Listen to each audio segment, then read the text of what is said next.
अस्सलाम वालेकुम। Tractor top gear YouTube channel खुश आमदीद दोस्तों। दबंग 2024 मॉडल पहला भी वीडियो एक साढ़े चैनल पर पई है इस ट्रैक्टर की। तो अज वर्कशॉप पर आया जी। इंशाल्लाह असीं ये मुडगार्डां सपोर्टां लावांगे, तुहाडे नाल शेयर करते हैं सपोर्टां किस तरह लाने हैं असीं।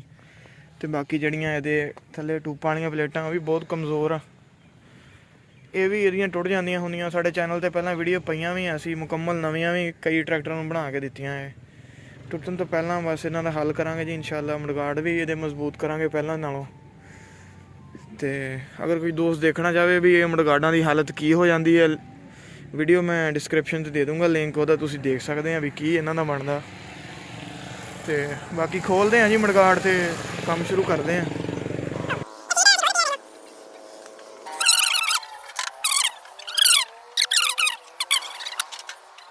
लो जी मुडगार्ड साढ़े दोने उतर गए। ये प्लेटां भी खोलांगे।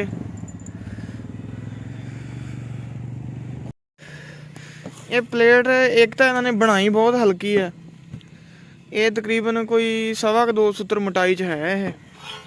तो मुडगार्डां दे जेह्ड़े अगर अक्सर दोस्त छतरी वगैरह भी कस लैंदे ओहदे वजह नाल ये हैगी है हल्की प्लेट।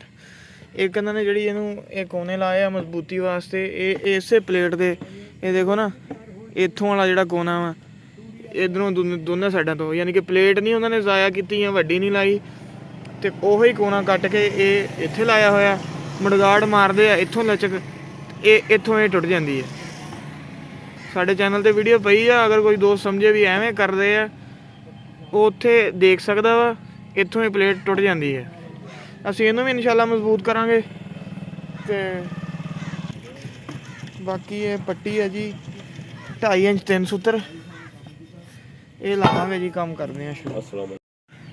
हाँ जी, ये 2.5 इंच वाली पट्टियां असीं बैंड कर लियां जी। ये देखो 2.5 इंच 3 सूत्र वाली मोटी पट्टी ये मुकम्मल बैठी हुई है सपोर्ट के नाल, देख लो। उस तो बाद असीं सिर्फ एक सुराख मारिया, उपरले पासे बोल्ट लावांगे 4 सूत्र का, सेंटर च देवांगे जी ये बुश। इत्थे ये लाने तो बाद इत्थे ये 1.5 सूत्र वाली पट्टी है, ये लगावांगे इत्थे। ये खड़े पल्ले बैंड की है जी, कोई इनू कट शट नहीं दिता, ये उस तरह ही बैंड की है। ਇਹਦੀ ਕੋਈ ਸ਼ਕਲ बन जूगी इस तरह। ये देखो एक रेडी हुई पई है, ये देखो जिस तरह ये TR शेप च आ गया जी। ये जिस तरह TR बनया होंदा, ये देखो।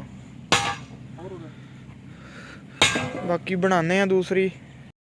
अल्हम्दुलिल्लाह मुडगार्ड वाली सपोर्ट तो साड़ी रेडी हो गई है जी, ये देख लो।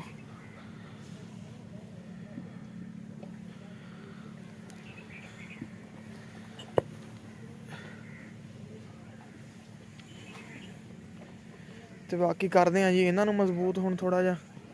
चेक करो जी, इनू भी सपोर्टां ला दित्तियां असीं। ऐ उपर ताईं इधरली साइड तो पट्टी लाई है।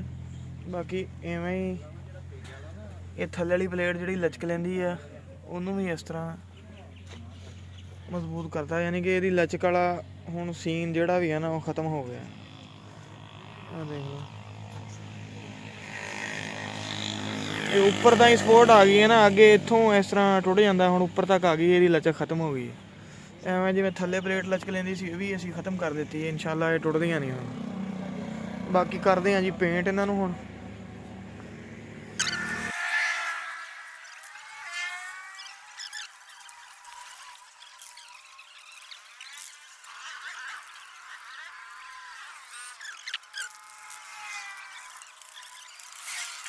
पेंट खुश्क हो गया जी, तो फिटिंग करते हैं शुरू।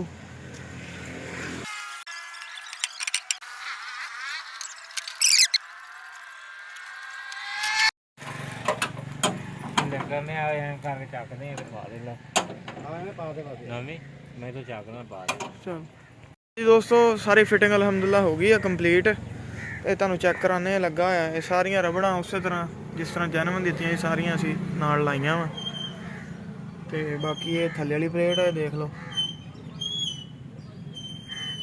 ये सपोर्ट पूरी बैठी हुई है थल्ले लग के उपर ताईं। टायरां नालों वक्फा चेक कर लो।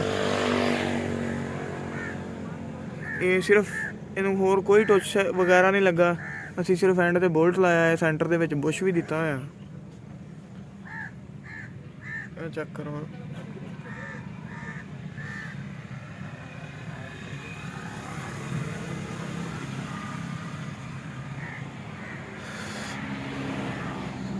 ਇਸੇ ਤਰ੍ਹਾਂ ਦੂਸਰੀ ਸਾਈਡ ਇਹ ਰਬੜਾਂ ਅੰਦਰਲੀਆਂ ਸਾਰੀਆਂ ਵਿੱਚ ਦਿੱਤੀਆਂ ਹੋਈਆਂ। ਠੀਕ ਆ ਦੋਸਤੋ, ਮਿਲਦੇ ਹਾਂ ਜੀ ਅਗਲੀ ਵੀਡੀਓ ਚੱਲਾਂ ਫਿਰ।